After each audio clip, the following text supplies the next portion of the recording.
Bab 318. Sheila Xiao yang sombong.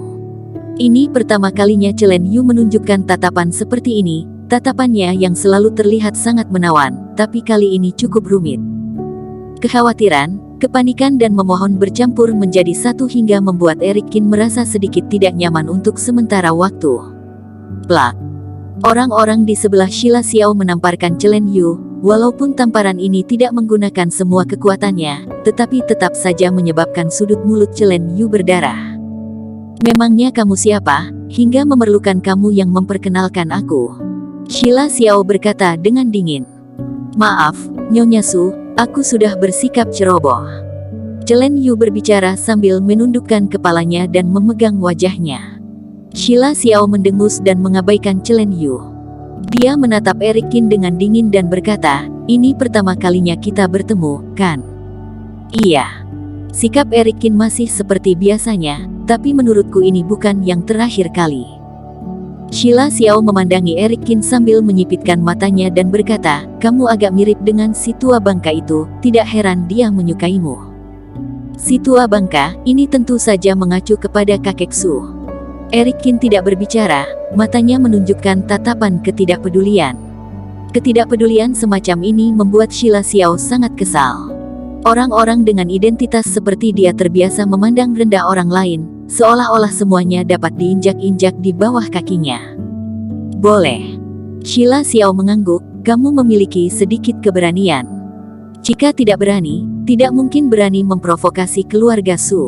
Eric Qin menyeringai, memperlihatkan gigi yang putih. Sheila Xiao tidak bisa menahan tawanya. Dia menatap Eric Qin dengan tatapan yang tajam dan berkata, Eric Qin, untuk apa kamu datang ke kota B? Sepertinya kamu dapat hidup dengan bahagia bila tetap tinggal di provinsi Binsu bukan? Ketika aku datang ke kota B, aku juga dapat hidup dengan bahagia. Eric Qin berkata, mungkin saja akan lebih cepat. Bagus. Sheila Xiao menyipitkan matanya, aku menunggumu. Setelah berbicara, Sheila Xiao membalikkan badannya dan pergi. Setelah berjalan beberapa langkah, tiba-tiba dia berbalik dan berkata, 3 hari ke depan, ada acara makan malam di rumah keluarga Su, apakah kamu berani mengajak teman-temanmu untuk hadir? Mengapa tidak berani? Eric Qin mendengus. Baik, kalau begitu aku tunggu kamu di rumah keluarga Su. Sheila Xiao mendengus. Akan tetapi Eric Qin menggelengkan kepalanya dan berkata, aku berani-berani saja, tetapi aku rasa tidak perlu karena aku tidak memiliki hubungan apapun dengan keluarga Su. Sheila Xiao mencibir dan berkata, aku pikir kamu benar-benar berani. Ternyata itu hanya sekadar omong besar saja. Terserah apa yang kamu pikirkan, kata Eric Qin kosong. Sheila Xiao menjawabnya, lalu berjalan ke mobil Rolls-Royce-nya. Setelah dia pergi, Bella Fang menghela nafas dengan lega. Ini adalah Sheila Xiao, wanita jahat yang terkenal di kota B. Bella Fang ketakutan hingga wajahnya memucat, dia benar-benar tidak biasa. Eric Qin memutar matanya dan berkata, bukankah kamu selalu bersikap sombong? Ada apa dengan hari ini? Fang Xiaodi mengendus-endus dengan hidung kecil dan berkata, kamu tidak mengerti, Sheila Xiao ini kejam dan bisa melakukan segalanya, serta dia merupakan penyiksa yang baik. Banyak orang takut padanya. Eric Qin tidak berbicara, tetapi menoleh untuk melihat Chen Yu dan bertanya, apakah kamu baik-baik saja? Chen Yu menyeka darah yang ada di sudut mulutnya.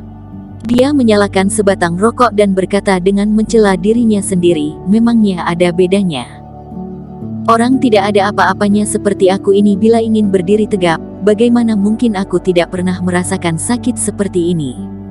Eric Qin diliputi rasa haru dalam sesaat, enak apa yang sudah dilalui oleh Chen Yu yang merupakan seorang wanita agar dapat berdiri kokoh di kota B. Tidak apa-apa, tunggu aku menghancurkan keluarga Su, aku akan membuatmu menjadi wanita kaya di kota B pada saat itu. Eric Qin bercanda untuk mencairkan suasana. Chen Yu mematikan rokoknya dan berkata sambil tersenyum, aku sudah mengingatnya. Kamu harus membalas tamparan ini untukku. Aku pasti akan membayarnya 10 kali lipat. Eric Qin berbicara sambil tertawa. Setelah selesai berbicara, ketiga orang itu pun tertawa terbahak-bahak di pinggir jalan. Setelah beberapa kali berinteraksi dengannya, Eric-kin menemukan bahwa Chelen Yu berbeda dari apa yang dia bayangkan. Wanita ini memang sangat ambisius, dia bisa mengorbankan segalanya untuk mencapai posisi yang lebih tinggi, bahkan dia juga bisa menggunakan nyawanya sendiri. Tetapi di lubuk hati terdalamnya, dia masih merindukan sebidang tanah suci. Alasan dia dapat membuat kesimpulan ini karena Chelen Yu memberitahu Eric-kin tentang kampung halamannya dalam perjalanan. Saat musim dingin tiba di sana, daun maple merah akan berguguran. Salju lebat akan menutup seluruh pegunungan serta juga terdengar suara derap langkah kaki di saat para warga desa sedang berjalan. Tatapan Chelen Yu terlihat sangat merindukan tempat tersebut. Apakah kamu tahu suara apa itu? Chelen Yu memandang Eric-kin. Eric-kin berpikir sejenak dan berkata, mencicit. Haha, benar. Chelen Yu mengangguk dan tertawa. Sayangnya aku tidak bisa kembali lagi. Jika kamu ingin kembali, kembali saja, kata Eric-kin. Jika kamu ingin mendapatkan sesuatu, kamu harus menyerah atas sesuatu. Chelen Yu tersenyum pahit, desa kami telah lama dihancurkan dan orang tuaku juga sudah meninggal karena pengembang yang tidak bermoral itu. Bagaimana kami bisa kembali? Eric-kin kembali terdiam. Dia menghela nafas panjang. Kelihatannya untuk berjalan di dalam lingkup masyarakat ini tidak mudah untuk dijalani oleh siapapun. Tidak lama kemudian, 3 orang datang ke apartemen. Apartemennya agak terpencil dan lingkungannya cukup sepi, yang sesuai dengan ekspektasi Eric-kin. Wow, hiasan berwarna pink. Bella Fang memandangi wallpaper yang dipenuhi gadis-gadis anime, dengan tatapan berbinar-binar. Sudahlah, jika tidak ada yang lain, aku akan pergi terlebih dulu, kata Chelen Yu. Eric-kin memanggilnya untuk berhenti, dan berkata, bagaimana dengan makan malam bersama? Lupakan saja. Chelen Yu melambaikan tangannya, tunggu kesempatan lain di masa depan. Baik. Apartemen ini adalah apartemen dengan 2 kamar tidur. Eric-kin dan Bella Fang memiliki 1 kamar masing-masing, sehingga tidak ada yang bisa mengganggu siapapun. Kapan kamu akan mendaftar? Eric-kin bertanya. Bella Fang melambaikan tangannya dan berkata, oh, kapan saja bisa. Kita bahas lagi setelah aku puas bermain. Eric-kin berjalan ke depan Bella Fang, lalu mengangkat tangan dan menepuk keningnya dengan ringan, lalu sebuah tanda tiba-tiba masuk ke dalam dahinya. Apa? Bella Fang membesarkan matanya.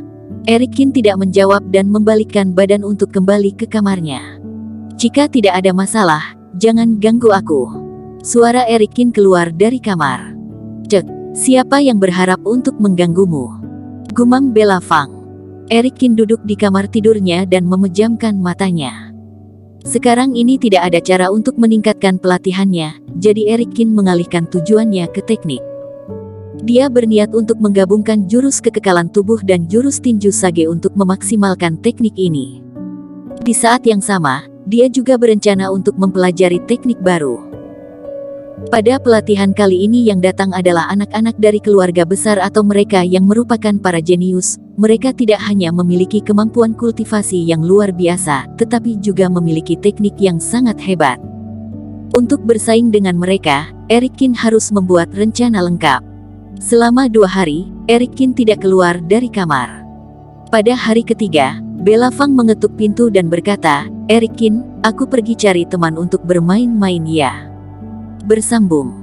Terima kasih telah menonton video ini sampai akhir. Jangan lupa subscribe dan nantikan kisah episode selanjutnya hanya di Novel Story. Salam.